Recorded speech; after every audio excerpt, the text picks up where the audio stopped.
Você é um dos textos da Epístola aos Gálatas que mais trazem impacto à minha vida pessoal. Estou me referindo ao texto de Gálatas capítulo 4, versículo de número 4. Ali está escrito assim: mas quando chegou o tempo certo, Deus enviou seu filho, nascido de uma mulher e sob a lei. Estamos celebrando o Natal, mas eu não sei se você já observou aquilo que o apóstolo Paulo nos ensina, que o nascimento do Cristo aconteceu na Pleruscai, no momento certo, no tempo certo, porque Deus ele age no tempo próprio, e a gente precisa aprender isso. E sabem que no primeiro século surgiram muitas tentativas de explicar a encarnação. E muitas dessas tentativas teológicas acabaram se transformando em grandes heresias. Se você conhece um pouco da história da teologia da igreja, talvez se lembre que houve quem dissesse que, na verdade, Cristo não nasceu. Ele teria como que aparecido, adulto já, e então teria caminhado entre os homens. Houve quem dissesse que o Cristo trouxe consigo uma espécie de carne celestial, e que ele não era igual a mim e a você. Acreditam nisso? Até recordo que houve também quem dissesse que Jesus de Nazaré era um homem comum, mas por ocasião do batismo teria sido adotado. E aquela cena do Espírito Santo descendo sobre ele teria sido exatamente esse momento. E o momento em que houve a separação, talvez tivesse acontecido em duas ocasiões. Ou no momento em que o Cirineu foi convocado para carregar a cruz, e Jesus teria feito um milagre, teria transformado o rosto dele no rosto do Simão Cirineu, e o rosto do Simão Cirineu no rosto dele. E finalmente quem teria sido levado para a cruz? O Simão Cirineu e não Jesus. Acreditam nisso? Houve inclusive quem dissesse que quando Jesus brada da cruz, Deus meu, por que me desamparaste? Teria sido o momento do desligamento. Eu não sei se você consegue perceber, mas há algo em comum em todas essas tentativas de esclarecer aquilo que para nós é um mistério da fé, o mistério da encarnação. Observe que todas estas heresias, elas têm em comum a anulação da família como o instrumento, como o espaço da encarnação. Eu preciso dizer em alto e bom som, que quando Deus decidiu salvar a humanidade, Ele usou uma família para isso. E é por isso que o texto sagrado vai me dizer que Deus enviou seu Filho, nascido de uma mulher, nascido sob a lei. E é impressionante imaginar que Jesus, Ele nasceu, Ele cresceu no seio de uma família. Aos 30 anos Ele inicia o seu ministério, durante 3 anos Ele compartilha as verdades do reino, Ele é então crucificado, é morto e ressuscitado. Porque eu não posso declarar a minha fé na morte e ressurreição de Jesus Cristo se eu não acreditar no seu nascimento. E é por isso que eu quero lhes dizer, Deus trabalha com famílias. Deus trabalha nos casamentos. Deus escolheu a Maria, escolheu José, e dentro daquele casamento, dentro daquela família, Ele nos trouxe as boas novas da salvação. E eu, quando disse há pouco, ou sugeri o tema família que Deus usa, eu queria mostrar-lhes, e eu espero que escutem com cuidado aquilo que vou lhes dizer. Sabem a família de Jesus? Maria, José, ela passou por algumas coisas e algumas dificuldades que nós também passamos. Eu percebo, quando leio a história dos evangelhos, que aquela foi uma família que em algum momento pensou em desistir. E eu não sei se já aconteceu isso no seu casamento. De repente, alguma dificuldade surge e você no seu coração começa a alimentar a possibilidade de se separar. De dizer, chega, basta. Eu estou saindo de casa. Você acredita que Maria e José viveram um momento como esse de crise? Não perceberam isso ainda? Observem o que está escrito no Evangelho de Mateus, no capítulo 1, versículo 19. E aqui eu uso a tradução, se eu não me engano, da Nova Versão Transformadora. O texto diz assim: por ser José, seu marido, um homem justo, e não querendo expô-la à desonra pública, pretendia anular o casamento secretamente. Houve um momento em que José pensou em desistir. Eles estavam prometidos, estavam noivos, mas a crise chegou. E chegou de uma forma completamente inusitada. Ninguém nunca ouviu falar de uma menina virgem que viesse a engravidar. E de repente Maria, a sua noiva prometida, apareceu grávida. Como lidar com uma situação como esta? José, por um instante, mesmo amando profundamente Maria e sendo, como diz o texto, um homem justo, ele pensou em desistir. E eu não sei quantos de vocês, em algum momento do casamento ou da relação, também não pensaram mesmo. Mas sabem o que tornou aquela família o espaço da manifestação da graça de Deus? Eu acredito que aqui, parece-me que eu consigo escutar José falando aos meus ouvidos, dizendo assim: preserve a sua família. Aconteça o que acontecer, preserve a sua família. Primeiro, não quebre a relação de confiança entre vocês. Não há registro no texto sagrado em nenhum momento de Maria implorando a José que não a abandonasse. Não há registro em nenhum momento nos evangelhos de Maria tentando convencer ou explicar a José coisa alguma. Quando ele toma essa decisão, ele ainda está tentando preservar Maria. Ele confia em Maria, mas ele não consegue entender o que está acontecendo. Que drama, irmãos! Mas, querem saber? Lembrem-se que a última palavra é sempre de Deus. José colocou esse propósito no coração, de cancelar o casamento. Só que eu sempre digo isso, sabe, irmãos? Às vezes eu encontro algumas pessoas muito ansiosas dizendo: pastor, amanhã eu tenho que fazer isso, tenho que fazer aquilo. Eu digo: olha, lembre-se que entre um dia e outro existe uma noite. E uma noite de oração pode mudar tudo, absolutamente tudo. Lá estava José, recebe a revelação de Deus através de um sonho. E quando ele desperta, sabe aquele desejo de acabar com o casamento? Desapareceu. E querem saber por quê? Porque a última palavra é sempre de Deus. Família que Deus usa é muitas vezes família onde crises se estabelecem, onde dúvidas da continuidade da relação às vezes surgem, mas não abra mão da sua obediência a Deus. Não tape os seus ouvidos, não permita que as suas emoções estejam acima daquilo que é a vontade de Deus para a sua família e para o seu casamento. Alguém pode estar perguntando: mas por que a igreja está fazendo casamento coletivo? Querem saber por quê? Porque nós acreditamos na família, irmãos. Porque nós acreditamos no casamento. Porque nós, como comunidade, queremos dizer às pessoas que Deus abençoa casamentos, sim. Mesmo casamentos que passam por crises, por momentos extremamente delicados. E sabem, eu continuo a ler a história deste casal. E uma das coisas que eu observo é que aquela família, talvez muito parecida com a sua família, é uma família que precisa entender que é necessário deixar pai e mãe.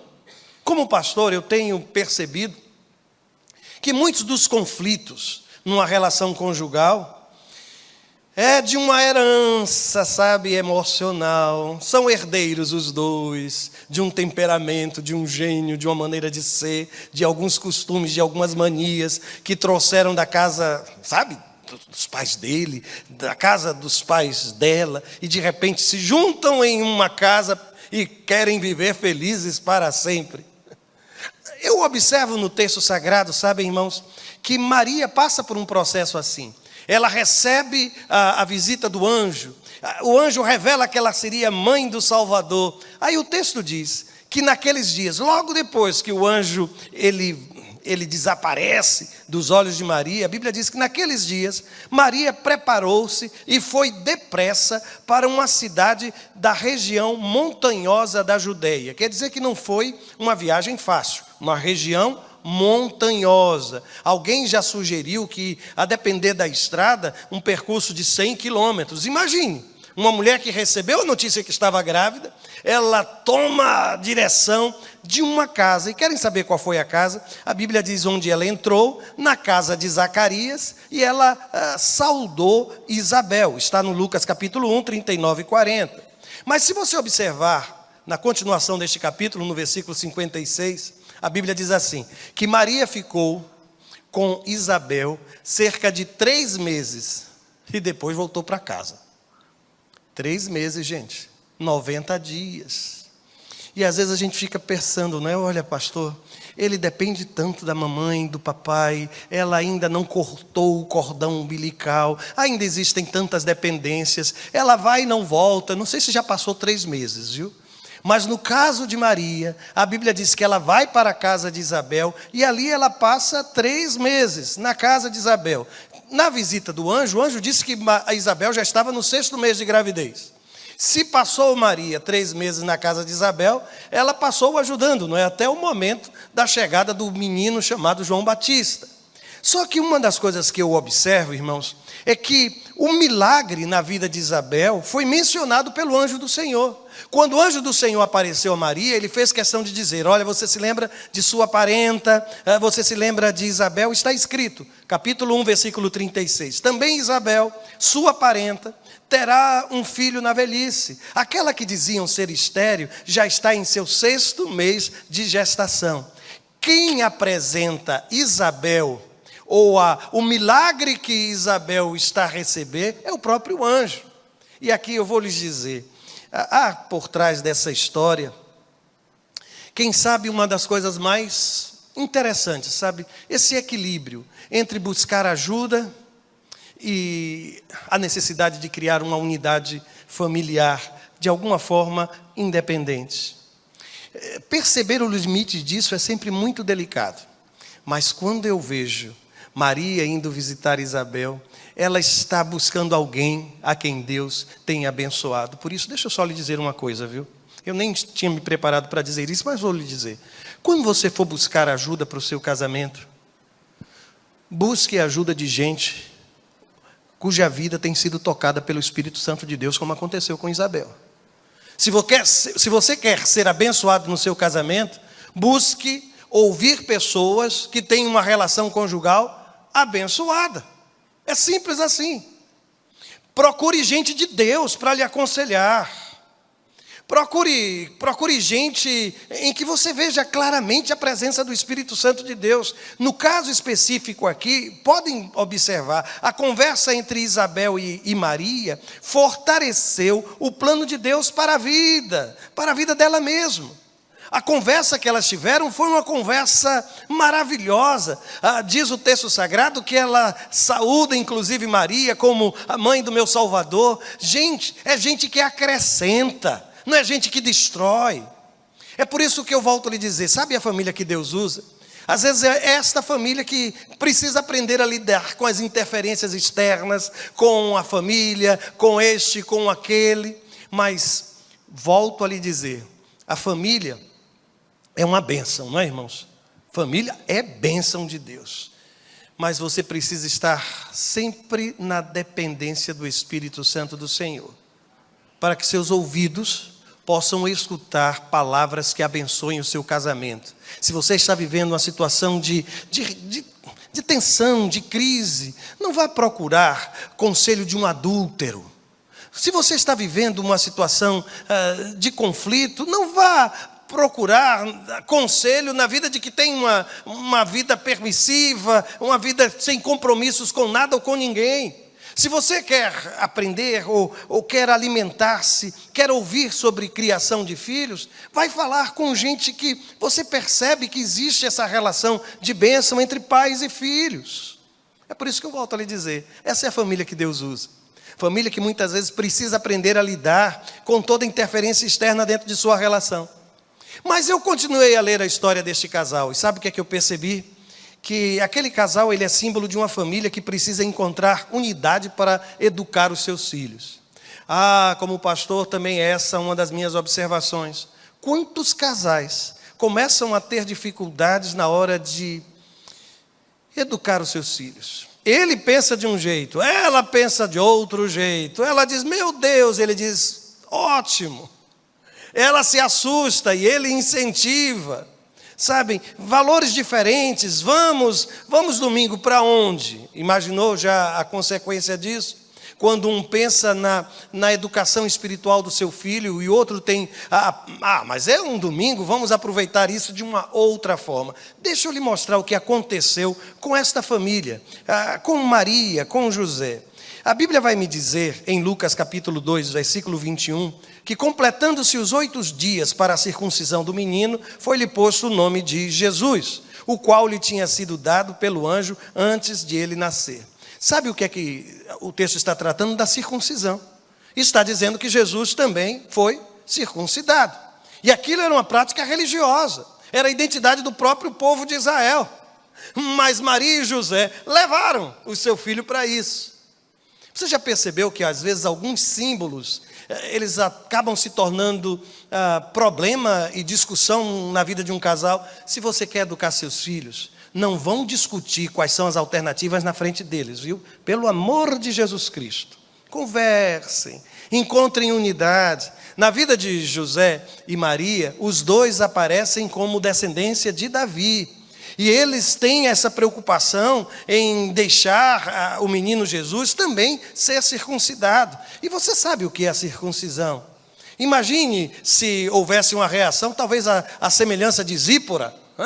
Já pensou se houvesse um questionamento, o que fazer, como fazer? Não, eu não concordo, não, eu não quero, eu quero. Não. É por isso que eu volto a lhe dizer, essa é a família que Deus usa. Uma família que precisa encontrar unidade na hora de educar os seus filhos, de estabelecer valores, princípios, e que vão de coisas que podem parecer simples, o que comer, o que não comer, hora de dormir, hora de estudar. Eu preciso refletir na vida dos meus filhos a unidade do meu casamento. E o interessante é que Lucas capítulo 2, versículo 41 diz o seguinte, que todos os anos os seus pais, José e Maria, iam para Jerusalém para a festa da Páscoa. Eles fizeram uma escolha, nós vamos educar o nosso filho nos caminhos do Senhor. Nós precisamos fazer as nossas escolhas, sabem, gente? Educar filhos tem se tornado uma das coisas mais difíceis em nossos dias.